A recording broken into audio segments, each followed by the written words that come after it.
Today on Locked On White Sox, it's a Mailbag Monday. I answer your pressing questions about your favorite team, the Chicago White Sox. You are Locked On White Sox, your daily Chicago White Sox podcast. Part of the Locked On Podcast Network, your team every day.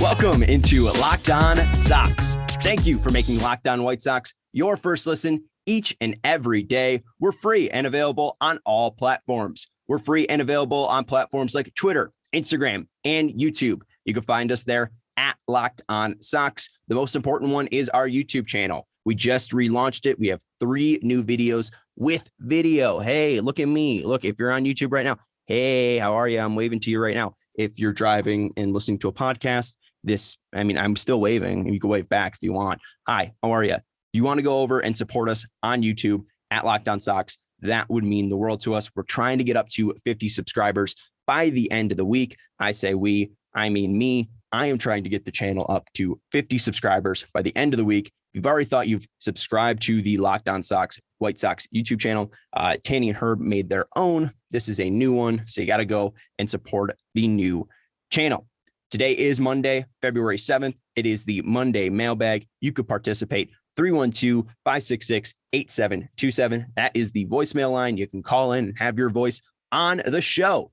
Or you can write in lockedonsox@gmail.com. We have some questions about the DH position. I got 6 players, not named Kyle Schwarber, either in the current system, the White Sox system, or possible outside options like free agents. So we'll talk about that. We will talk about good old what if White Sox. We'll talk about a guy that was almost a White Sox, that was almost traded to the White Sox, that was sent in from Matt from Oak Lawn. It's a very big name. I was surprised that he was, that I've never heard the rumor about him possibly becoming a White Sox. So we'll talk about that. But first, we have other Sean writing in. Sean, SHAWN. He wrote into lockedonsox@gmail.com. That is the Sean with a Kyle Schwarber monument in his hometown. And other Sean is writing in saying why we should be mad at Rick Hahn. Other Sean starts by saying, good afternoon. Just enjoyed the Friday show.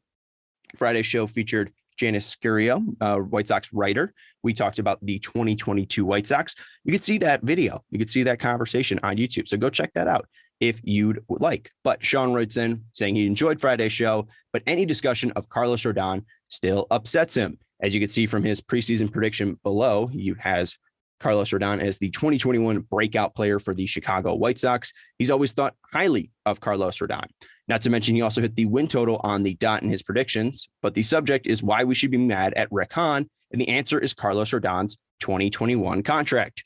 And Sean is thinking that the White Sox last year, when they non-tendered Carlos Rodon, that the $3 million that he ended up signing for, was too low, and that the White Sox could have possibly offered a contract with team options for this year. So, hey, Carlos, he's thinking that Rick Hahn should have been like, hey, Carlos, we're going to offer you 1 year for $3 million. And if you prove yourself, we'll give you $20 million next year for 2022. And Sean's thinking, just so we didn't have to deal with any of this, just so we didn't have to need another lefty in the rotation. He thinks that, people are upset at Tony and that they gave a lot of heat to Tony, but that the heat for Rodon is all on Rick Hahn. Thank you, Sean, for writing in. LockedOnSox@gmail.com is how you write in. And Sean, I understand why Carlos Rodon still upsets you.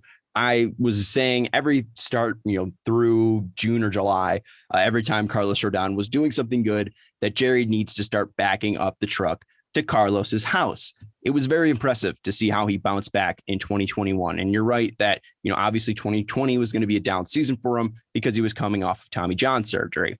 I think the biggest thing about that, though, is we didn't really see Carlos Rodon in 2020. Our last fading memory of him was giving up the division in the AL Central in Cleveland. And he wasn't hitting 96, 97, 98. And he looked like he was, just not the same guy.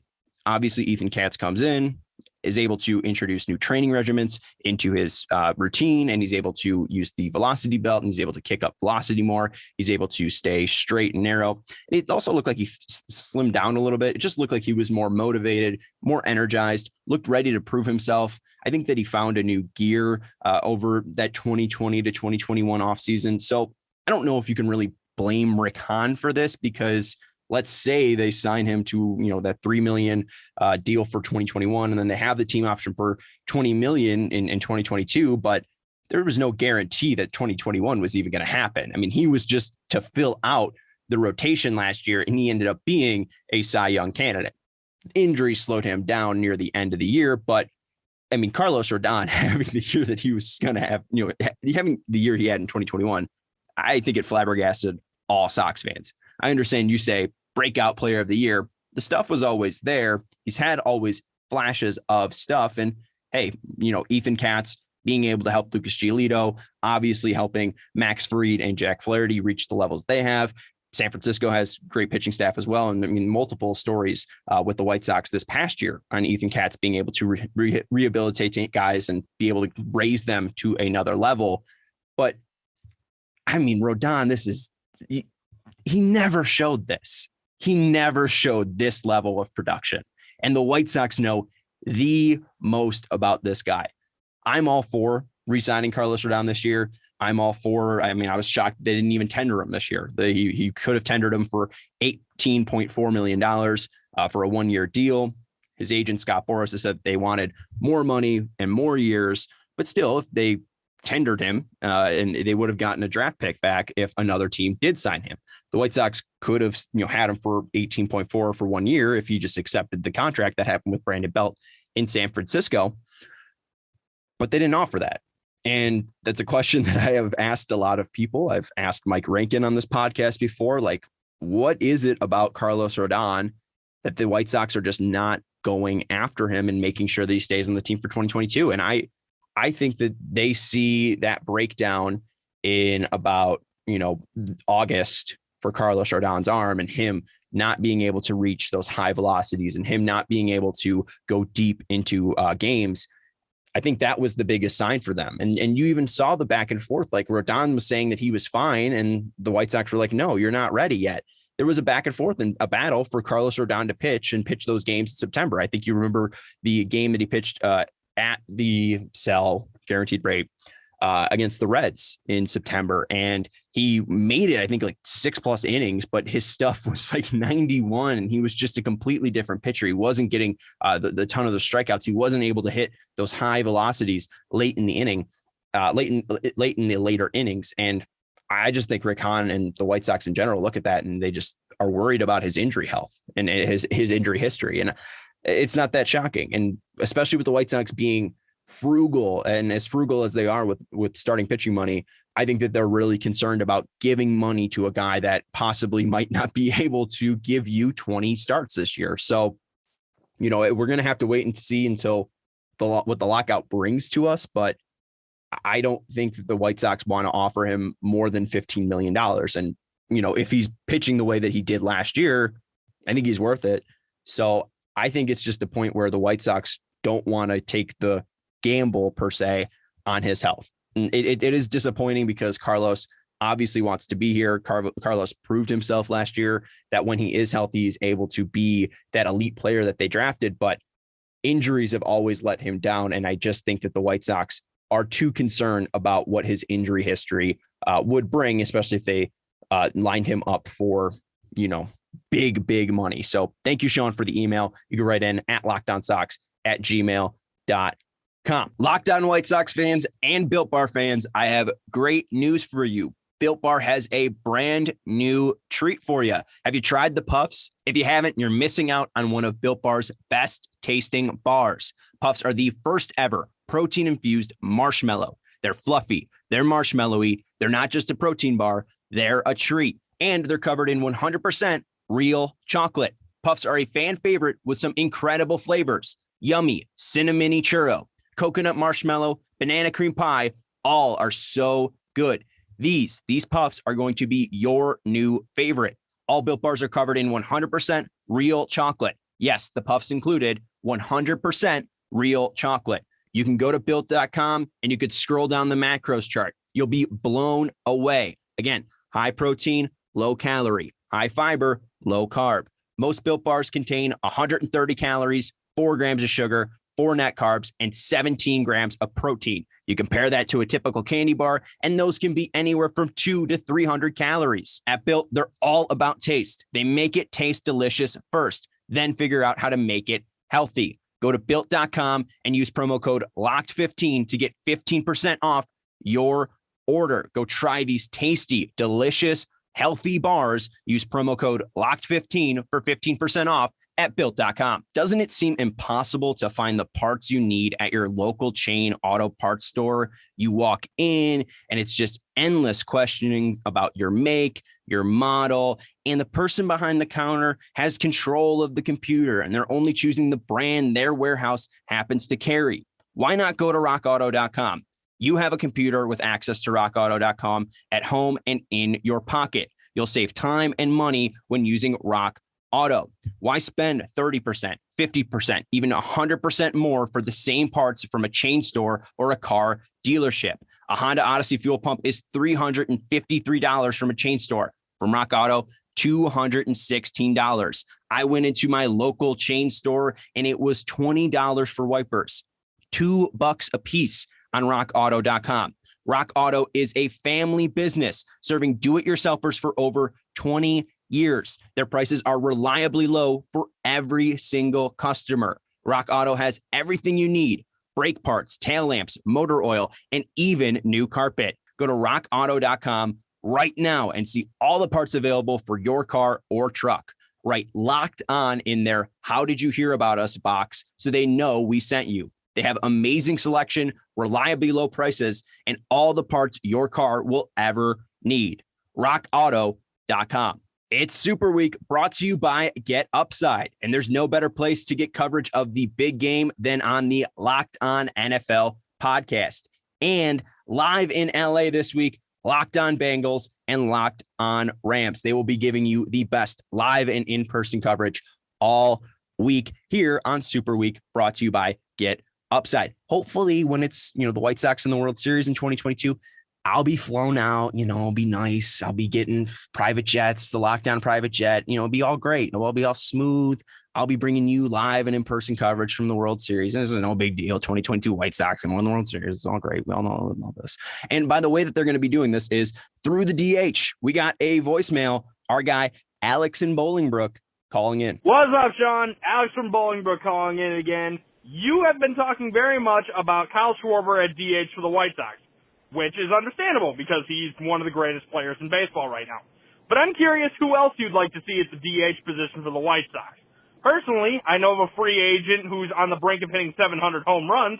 I'd love to see Albert Pujols in black and white. Sure, it's kind of an Adam Dunn-like signing, but I'm 100% certain we'll get more production out of Pujols at DH than we ever got out of Dunn. And God, we know we need the production. Anyway, I'm curious, what are your top 5 picks for DH for the White Sox that are not named Kyle Schwarber, whether they be internal options, trades, or free agents? Anyway, can't wait to hear the show. All the best to you.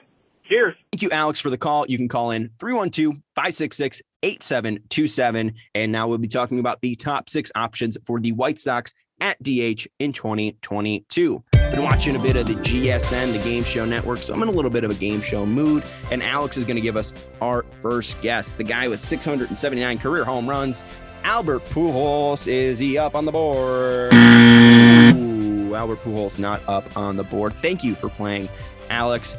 Albert Pujols with 679 career home runs did have a great 85 games with the Dodgers in 2021, but I don't think he can replicate that. Do you guys remember what Manny Ramirez did with the Sox in 2010? He had an okay time. He wasn't great. He wasn't horrible. Then he was horrible with the Rays in 2011. I like the fact that Albert Pujols would be playing a DH position, but I don't like him playing baseball in 2022. Honestly, I don't think that he's going to have enough magic to rekindle it, especially over 100+ games. He got a good 85 from the Dodgers, and I just think that he's really on his last legs here in his MLB career. Very sad to see, but he's also had a phenomenal career.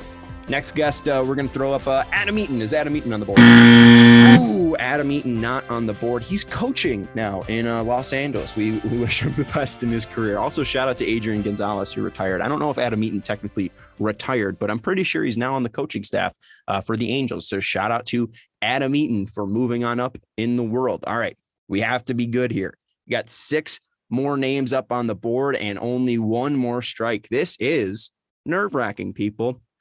All right, we're going to go up. I'm going to throw up a name. Nelson Cruz, the twin killer. Oh, there we go. Nelson Cruz. Very exciting. Nelson Cruz. I think that he's got a little bit more left in him. He was bad-ish in Tampa Bay. He wasn't really good in 2021. Power was down a little bit. Honestly, I think it could be a little bit of an Encarnacion thing. You know how good he was with the White Sox in 2020.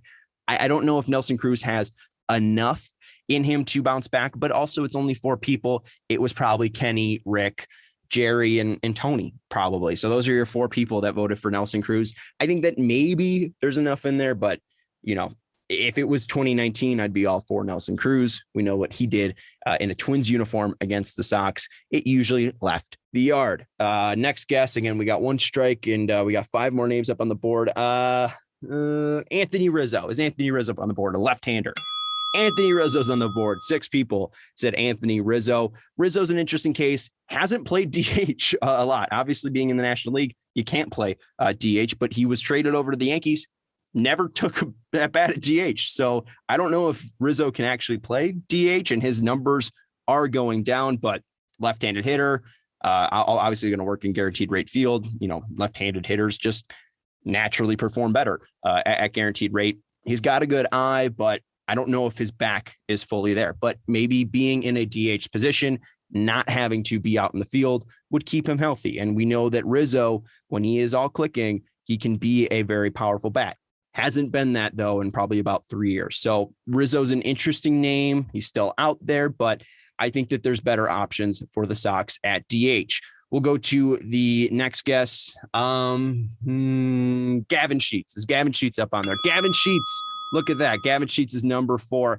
I think Gavin Sheets is an interesting name. I think he's obviously going to make the 2022 team. He did good in the postseason. He hit the home run in game 4 that we all remember. We remember nothing else from game 4. But Gavin Sheets, I think, can be a very, again, left-handed bat. He's younger than Rizzo. I think he's got more to prove than Rizzo. I think he's got a longer career ahead of him than Rizzo. So I would like to see Gavin Sheets get more at-bats and reps than I would like to see Anthony Rizzo or Nelson Cruz in a White Sox uniform. But those guys are still options. They could be somewhat cheaper options that have proven track records in the MLB that could bring power to the White Sox. We know Gavin Sheets, though, very young, left-handed hitter, can play some first base, can play some right field.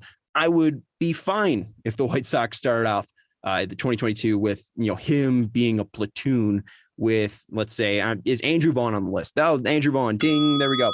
Andrew Vaughn, he's got 20 votes. I think Andrew Vaughn and Gavin Sheets could possibly just platoon DH. I would throw Eloy up on this list, but he just seems hell-bent on playing left field. I think that's their best option. I think Eloy Jimenez focusing on hitting and hitting alone would help his career a ton, but I don't think that's going to happen. I think Vaughn and Sheets, you seeing them in a platoon more likely to happen in 2022 for the Sox. I think those are really the only in-house options that I'd be okay with if we're being fully honest. We got 2 more names up there, 1 more guess, 1 more strike, I guess. Talked about this guy before, Jorge Soler, World Series MVP. Hey, Jorge Soler, World Series MVP. Guy can draw a decent amount of walks. I think career high is like 70 plus.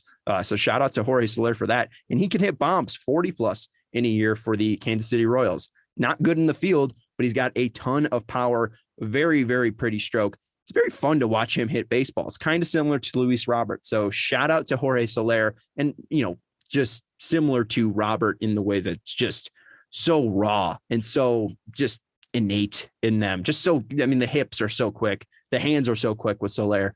A lot of fun to see him destroy baseballs. I'd like to see him in pinstripes. That'd be cool. And finally, we got 1 more name. Oh, we got to win this for the family. We got to win this for the family.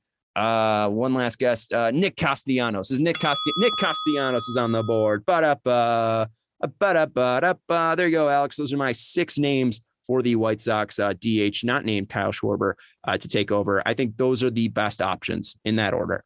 Nelson Cruz, Anthony Rizzo, platoon of Sheets and Vaughn. The other one's either on the bench or playing right field. Engel can be in that rotation for the platoon in right field. I think those probably your most likely option for the Sox in 2022. But if they went out and got Jorge Soler, that is big power being added to that lineup. I'd be very happy with that. And Castellanos, a guy that can hit home runs, a guy that can hit doubles. He is a hitting machine. It's good play. Good. I mean, a really good guy to have for the designated hitter spot. But I don't think that they're going to spend the money for Castellanos. Soler, I don't think would be that expensive, but I don't think they're going to go with him. I think they need to get a left-handed bat, and that's why I just think they're going to stick with what's in-house, Gavin Sheets. And, ultimately, when there's a left-hander on the mound, they'll just put Andrew Vaughn out there. I mean, I don't think it's going to be that crazy. That's why I'm standing on the table being like, Kyle Schwarber's the guy, left-handed, can play the outfield a little bit. And he's got postseason experience, and he's just good. He gets on base. He hits home runs. I think that he can be a guy that hits 50-plus home runs in a White Sox uniform in 2022 if they sign him. Nice little voice crack. We have big news. BetOnline is now the exclusive sportsbook of the Locked On Podcast Network and of Locked On Sox. BetOnline has you covered this season with more props, odds, and lines than ever before as football continues its march through the playoffs right to the big game in just a couple of days. Speaking about that big game, you go to betonline.net right now and you can see the odds for Sunday's game. If you like Cincinnati, plus 167 on the money line. If you like the Rams, minus 192 on the money line. I like Cincinnati. You put 100 down, you possibly get 267 back. It's a nice payday. And I think that Joe Burrow might have it. You look at a quarterback and you see a guy that has it. I think Joe Burrow has it. So I don't know if you're looking to spend some money this big game Sunday, betonline.net remains the best spot for all of your sports scores, podcasts, and news this season. And it's not just football. They have up to minute info on pro and college hoops, NHL, boxing, UFC, along with real-time updates of current games. BetOnline, where the game starts. Thank you for making Locked On White Sox your first listen each and every day. We're free and available on all platforms. Today is Monday, February 7th, and it is the Monday Mailbag. You can call in at 312-566-8727, or you can write in at lockedonsox@gmail.com. That's where Matt hit us up. Matt from Oak Lawn sent me an article titled Sox Pitch for Unit, a Tricky Task. This is from November 12th, 2004, and this fits into our What If White Sox. We've been exploring this through the offseason about some potential White Sox what if, what players could have been Sox. You see all these rumors be thrown out, like sources say that the White Sox are close to acquiring Michael Conforto, or, sources say that the White Sox are interested in Justin Verlander, right? Well, who's the weirdest name that the White Sox have been connected to? And Matt sent in one for Randy Johnson back in 2004. This was reported by the Chicago Tribune. Phil Rogers was the writer on this one. November 12th, 2004, he starts off Phil Rogers by writing, looking to build the best starting rotation possible, the White Sox have inquired about trading for Randy Johnson. Arizona Diamondbacks general manager Joe Garagiola Jr. told the Sox Ken Williams during a just concluded round of meetings that Johnson, aka the big unit, is not available. The idea was that Randy Johnson at the time was unhappy about the downsizing of Arizona's payroll, but Randy Johnson declined trade offers to go to Los Angeles at the July deadline in 2004, and that would be the big hurdle for the Sox to jump over, is that no trade clause for Randy Johnson. Johnson would later, basically that year, 2005 of January, waive his trade clause to go to the New York Yankees. He was traded for Brad Halsley, Diano Navarra, and cash. Oh, and one more player, Javi Vasquez. We'll talk about him in just a second. But the big thing about the Sox and the Sox proposal to get Randy Johnson is, Matt sent this in thinking, hey, Randy Johnson wanted to be on a winner. Randy Johnson wanted to play for the team that would get him a ring. Randy Johnson didn't want to go to the White Sox. He's too good for the White Sox. And, that was in 2004. And, the White Sox won in 2005. So Matt's thinking that the White Sox, weren't good enough for good old big unit, Randy Johnson. And I am here to tell you, Matt, that in that article, first off, thank God the White Sox didn't make this deal, because the guy that they would have traded was Paul Konerko. The guy, Paul Konerko, the guy hit the grand slam off Chad Pauls. That guy, the guy. You know, they were looking to get rid of him because he was going to be a free agent after 2005. The White Sox ended up extending Paulie after that year, $62 million for 5 years. But they, probably would have done that just because, they still had Frank Thomas. But Thomas, and during that offseason, was still dealing with injuries. So Frank Thomas wasn't around. And if they got rid of Paul Konerko, Ross Glode is our first baseman. Carl Everett's our first baseman. Thank God we didn't get Randy Johnson. Thank God we didn't trade Paul Konerko for a 41-year-old Randy Johnson. Whoo! That's just, we dodged a bullet there. It would have been cool to see Randy Johnson in a White Sox uniform, but Randy Johnson wasn't the elite of the elite at that point. He was still very good. I think he led the majors in 2004 with strikeouts. So now here I am, saying he's not the elite of the elite, and yet he led the league in the majors. But that was the last time he led the league in strikeouts that year, and that was the last great year that he had. The last time he had an ERA under 3. The last time he had over 250 strikeouts. The last time he was over 230 innings. So thank God the White Sox didn't get Randy Johnson in 2005. I don't think they win a World Series ring that year. But Matt, thank you for sending that along. That was a very interesting read. And, Javi Vasquez goes to the Yankees in 2005. And then in 2006, here comes Javi Vasquez over to the White Sox in a trade. So it's kind of funny how those are connected. In 2005, December 20, Javier Vasquez was traded to the White Sox for El Duque, Luis Vizcaino, and Chris Young. So, kind of funny how those trades are connected. So, because Randy Johnson wanted out and because he wouldn't decline at his no trade clause to the White Sox, kind of in that way, Javi Vasquez becomes a White Sox. So that's a cool connection. And also shout out to Elizabeth Konopka, who in May 22nd, 2004, wrote this for the Chicago Tribune. Shame on Phil Rogers for getting White Sox fans' hopes up regarding Randy Johnson in the Tribune in May 20 of 2004. So apparently Phil Rogers was trying to stir the pot on Randy Johnson in May of 2004 and then in November of 2004. And, I'm here to say, thankfully, Phil Rogers was wrong about that one, because I don't know if the White Sox win the World Series if they trade away Paul Konerko. So shout out to Paul Konerko. He's a legend. Thank you, Matt, for writing in. You want to participate in our Monday mailbag? Call in 312-566-8727, or you could write in at LockedOnSox@gmail.com. Thank you for making Locked On White Sox your first listen each and every day. Next on Wednesday, I'm gonna try to talk to Mike Rankin about some future Sox prospect rankings. Fingers crossed, Mike's a busy guy, so we'll try to get him on the podcast on Wednesday. Now go make your second listen Locked On Bets, your daily one-stop shop for all your gambling needs. Locked On Bets, hosted by your boy Q, with expert analysis and insight from Lee Sterling. It's free and available wherever you get your podcast. Thank you for listening to Locked On White Sox. I will talk to you on Wednesday.